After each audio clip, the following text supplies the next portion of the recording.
উৎসবমুখর পরিবেশে জাকসু নির্বাচনে ভোট গ্রহণ শুরু হলেও বিদ্যুৎ বিভ্রাটে পড়েছে ভোট দিতে আসা শিক্ষার্থীরা। জাকসু নির্বাচনে ভোট কেন্দ্রগুলোতে লোডশেডিংয়ের বিকল্প ব্যবস্থা না থাকায় এমন ভোগান্তিতে পড়েছে তারা।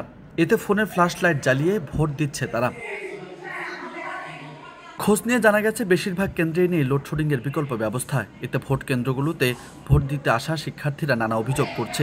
এ বিষয়ে প্রীতিলতা হলের প্রাধ্যক্ষ অধ্যাপক ডক্টর নাসরিন সুলতানা জানিয়েছেন, লোডশেডিংয়ের বিকল্প ব্যবস্থা করতে প্রয়োজনীয় ব্যবস্থা গ্রহণ করা হচ্ছে।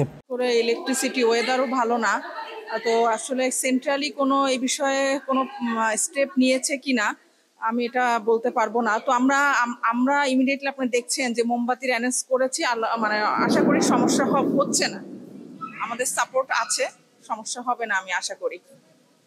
আর মনে হয় দ্রুতই ব্যবস্থা নিবে, যেহেতু কর্তৃপক্ষ অবহিত আছেন, আমার মনে হয় বিদ্যুৎ আবার যাতে ব্যাক করে এটার জন্য ব্যবস্থা নিবেন।